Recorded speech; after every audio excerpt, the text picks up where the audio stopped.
Los helmintos, como su nombre indica, están constituidos por un grupo grande de parásitos denominados también gusanos, ¿no es cierto?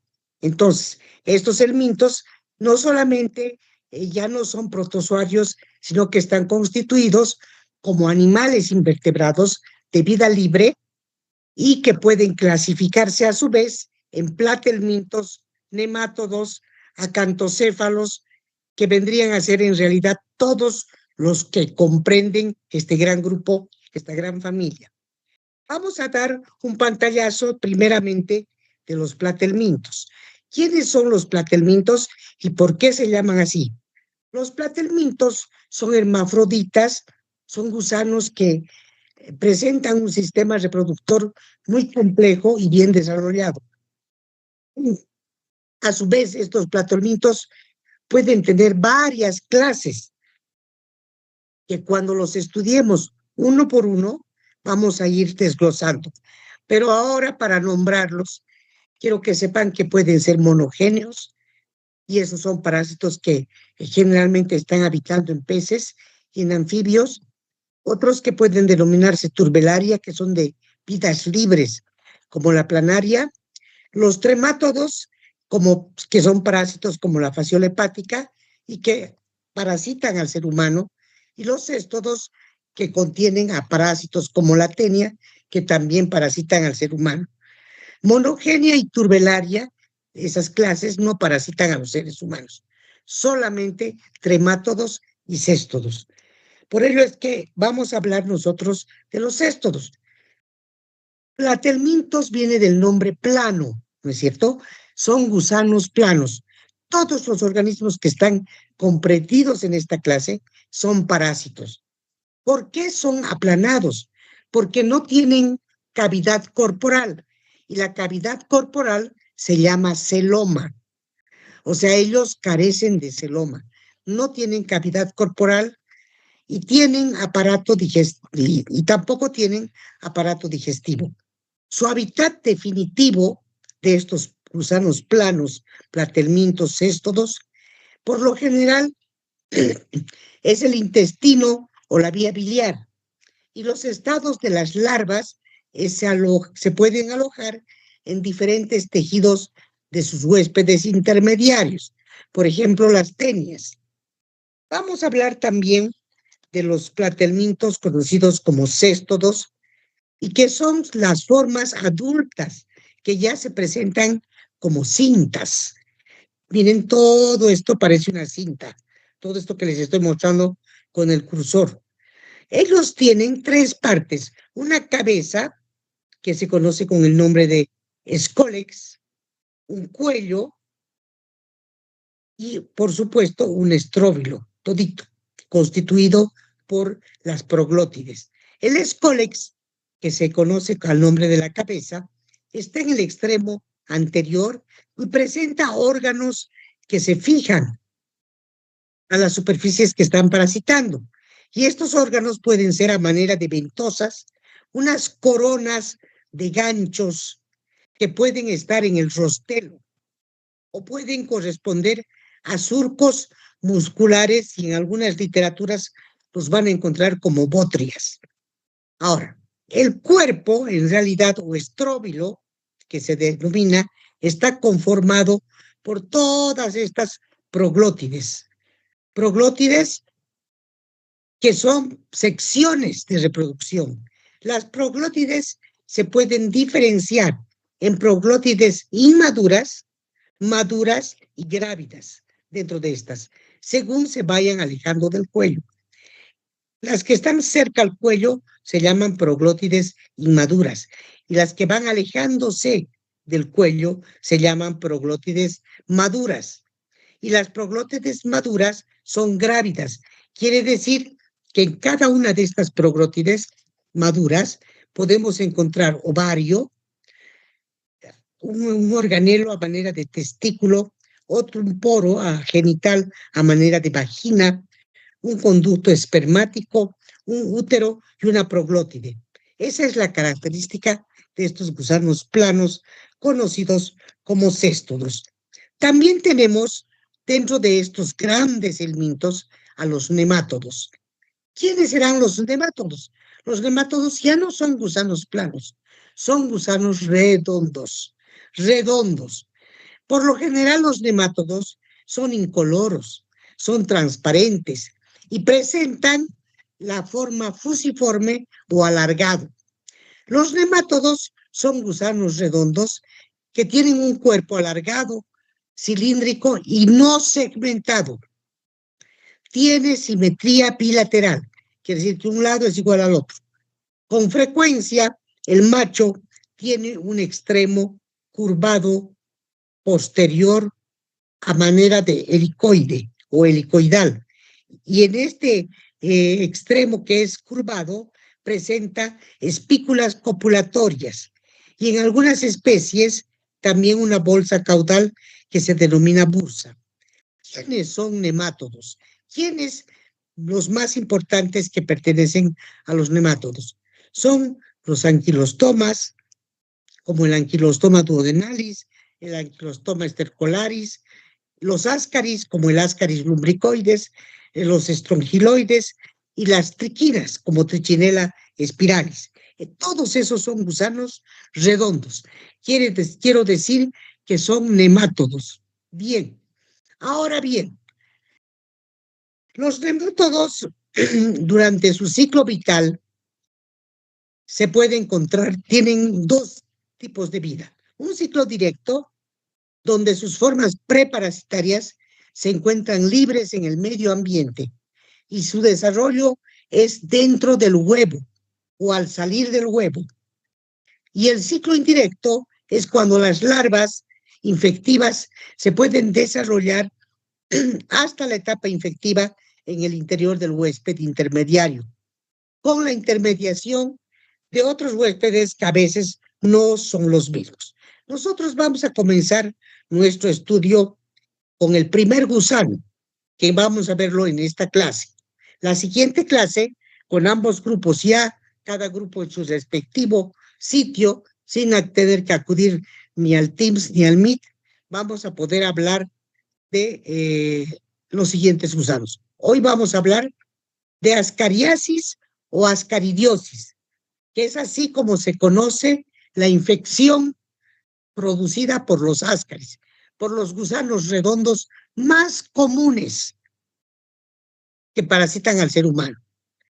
Los ascaris, conocidos también como agentes causales de geohelmintiasis, se los denomina así porque habitan generalmente, este es un helminto, cuyos huevos caen al suelo.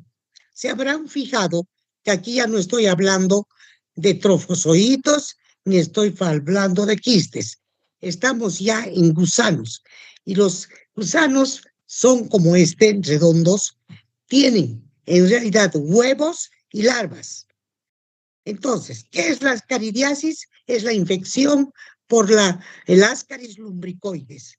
Ascaris lumbricoides. Presenta una gran importancia clínica y son los que generalmente causan desnutrición en los niños cuando entran a parasitar a los niños de pequeña edad.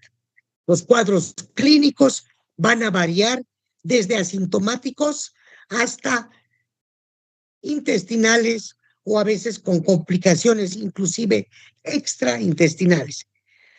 Si quiero ubicar taxonómicamente a las Ascaris lumbricoides, voy a ver que el reino es Animalia, el filum es Nematoda, la clase es Cercernentea, el orden Ascaridida, la familia Ascarididae y el género, que voy a exigir que ustedes sepan, es Ascaris y la especie Lumbricoides. Ya saben, está de más recalcarles, he estado revisando ya las tareas que han ido escribiendo, están muy buenas. Ascaris lumbricoides, como ven en cursiva. Bien, ¿qué sabemos de estos ascaris? Si recordamos o leemos un poco de la historia de estos ascaris ya se detectaron desde la época de los egipcios. Muchísimos siglos antes de Cristo, inclusive, ya estos gusanos redondos fueron mencionados por observadores como Hipócrates, Aristóteles, por ejemplo. En el año 1863, de donde ya tenemos datos, Edward Tyson, que era un británico, lo comparó con una lombriz de tierra en sus primeras observaciones. Y en el 1758, ya Carlos Linnaeus fue quien describió a Láscaris. En el 1856, Ramson descubre que este gusano no es vivíparo, que no puede vivir fuera del cuerpo. En el año 1879, Batista ingirió 100 huevos embrionados y demostró que estos huevos son los que producían la patología. En el 1915, Stewart hizo un estudio, un experimento con ratas y cerdos y descubrió el ciclo pulmonar de los ascaris. Y así Ramson, Foster, los hermanos Koino y finalmente los japoneses como Sum, que fueron los que dieron nombres a Ascaris lumbricoides y a Ascaris sum, ingirieron huevecillos de ambas especies y uno se enfermó y el otro no. El que ingirió Ascaris lumbricoides se enfermó. El que ingirió huevecillos de Ascaris sum no se enfermó, no adquirió, porque ese es propio solo de los cerdos. Vamos entonces con el agente ictiológico. Olvidémonos de la historia. En estas figuras, ustedes están observando las hembras y los machos. Tienen que saber que todos estos gusanos, los machos son mucho más pequeños que las hembras. Las hembras son más grandotas, más largas. Ascaris lumbricoides es el nemátodo intestinal de mayor tamaño. Su único huésped es el hombre. Son gusanos cilíndricos con simetría bilateral que pueden tener un color rosáceo, rosado o blanco amarillento. La hembra mide 20 a 30 centímetros. Ya no estamos hablando aquí de micras. Centímetros de longitud y 3 a 6 milimicras de diámetro. El macho puede llegar a medir hasta de 15 a 20, 10 centímetros menos que la hembra.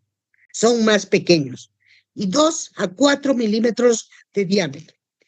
El agente etiológico, entonces, conocido como ascari y agente causal de la ascariasis o ascaridiasis, presenta un extremo posterior en la hembra que termina en forma recta, este extremo.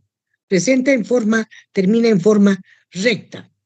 Y en el macho, el extremo presenta una curvatura, esta pequeña curvatura en el macho, que tiene o indica que tiene dos espículas copulatrices. Una y dos, acá. Miren, una y dos. Entonces, esas son las espículas copulatrices. Ambos, tanto hembras como machos, poseen un aparato reproductor muy desarrollado.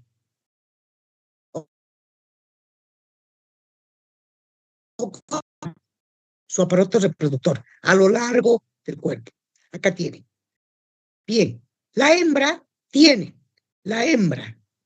presenta dos ovarios acá, ovarios filiformes que rodean al intestino, con dos oviductos, con dos úteros, que se unen y continúan con la llamada vulva o vagina. Bien, la cual va a desembocar en esa vulva y se va a localizar en el tercio anterior y medio del cuerpo.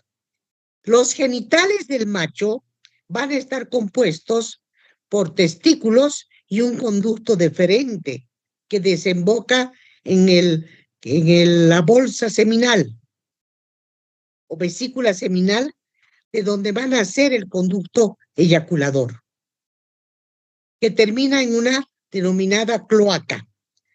donde se encuentran las espículas, acá,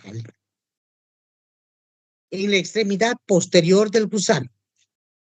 ¿Cómo es este agente etiológico? La cabeza, observan ustedes acá, va a constar de una boca. Este es por donde empieza el gusano. Consta de una boca. En el extremo anterior se observa 3 labios carnosos, un corto esófago que se continúa con el intestino y el recto, que desemboca en la cloaca sexual en el macho y en el ano en la hembra. Ahora, la cabeza es idéntica para ambos, para machos y hembras. El aparato digestivo, entonces diríamos que del ascaris consta de una boca en el extremo anterior que se rodea de 3 labios carnosos y un esófago muy corto que continúa con un intestino y el recto. En la desemboca, recapitulando, en la cloaca sexual para el macho, que contiene las espículas, y en el ano para la hembra. Los parásitos adultos, ¿dónde se ubican? Se ubican en la luz del intestino delgado, principalmente en el yeyuno y también en el ilio. Y allí van a permanecer viables durante alrededor de un año. Imagínense, pueden o evitan estos ascaris el ser arrastrados por el peristaltismo intestinal. ¿Por qué evitan el ser arrastrados? Porque tienen una capa muscular que existe debajo de la cutícula y que no presenta órganos de fijación, pero sin embargo hace presión para no poder ser arrastrados por los intestinos, por el peristaltismo intestinal. El agente etiológico de estos gusanos, de estos vermes, pueden tener los huevos. Y los huevos a veces están contenidos alrededor de 27 millones de huevos en una hembra. Y la hembra ovipositora que va a poner los huevos puede poner entre 200,000 y 240,000 huevos de la hembra por día. Imagínense la cantidad enorme. Si tenemos la desgracia de ser parasitados por ascaris, tenemos esta desgracia de que las hembras tienen esa cantidad tan enorme de huevos, entre 200,000 y 240,000. Los huevos pueden presentarse, como ven ustedes, todos estos son huevos, de 3 formas. Una primera forma, oval o redondeada, es esta que les estoy mostrando. Y miden entre 60 a 40 milímetros. Son de color café por la tinción con componentes biliares y son capaces de tener, si observan ustedes, 3 membranas. Una cubierta externa, conocida como cubierta mamelonada, que los hace resistentes al medio exterior y pueden, cuando están en la fase de huevos, pueden permanecer viables durante varios años, ya ni siquiera solo un año.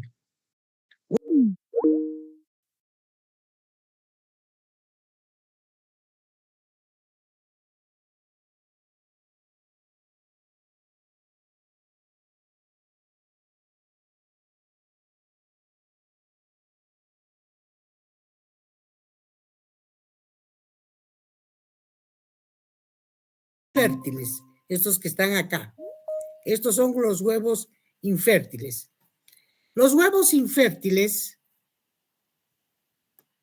provienen de hembras que no están fecundadas. Y las hembras que no están fecundadas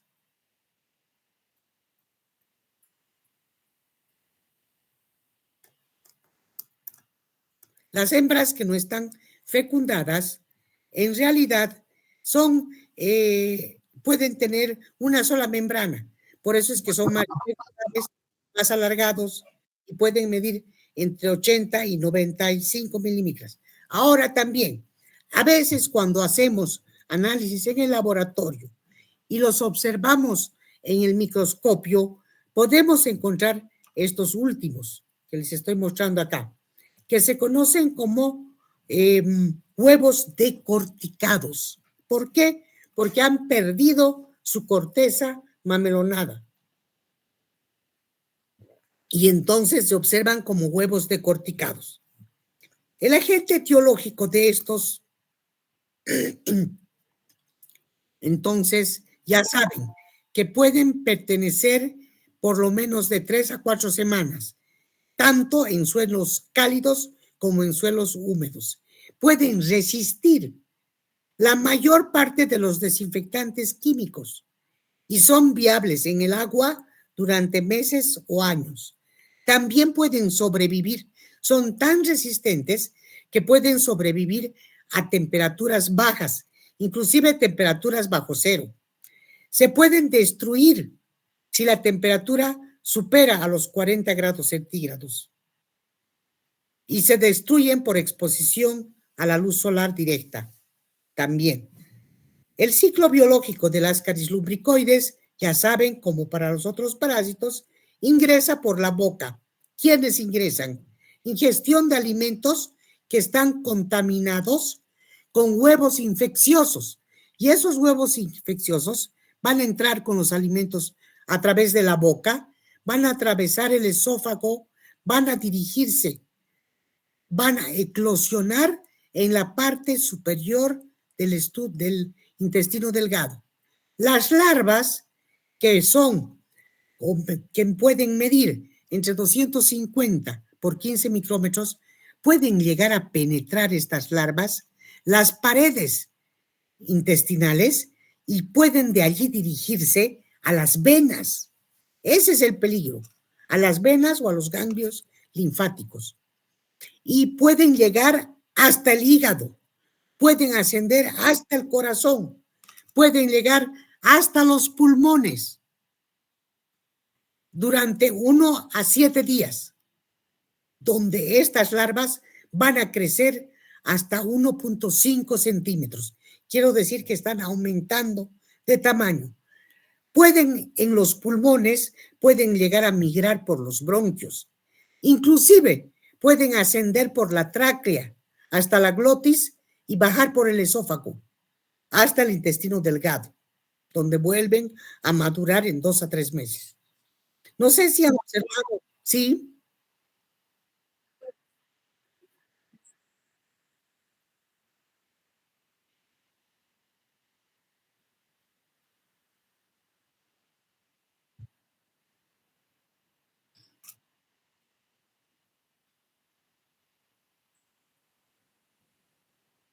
A ver, voy a ver. A ver, quiere decir que es con tiempo. Yo también estoy usando por primera vez, les soy sincera, esta plataforma. Yo creo que vamos a dejar acá nuestro avance en el ciclo biológico, iniciando, y ya cada quien, porque ya es suficiente lo que hemos avanzado, cada quien a partir del ciclo biológico, en sus respectivos grupos, vamos a continuar la siguiente clase. ¿Qué les parece? Mejor, ¿no es cierto? Sí, porque yo tampoco estoy muy al tanto de las bondades del Teams, pero prometo estudiar. Lo tomé porque decía que servía hasta para 300 alumnos, pero parece que no era tan cierto, porque solamente ha llegado a 100 y ha parado, ¿no es cierto? Y he tenido que abrir la otra. Y como no soy tan experta, ahí lo dejaremos. ¿Qué les parece? Sí, está bien, doctora. Buen día. Buenos días. Entonces, el ciclo biológico del Ascaris todavía no lo hemos visto. Hasta allí hemos avanzado. Bien. No. Hasta luego, muchachos. Gracias por la comprensión. Hasta luego. Doctora. Hasta luego.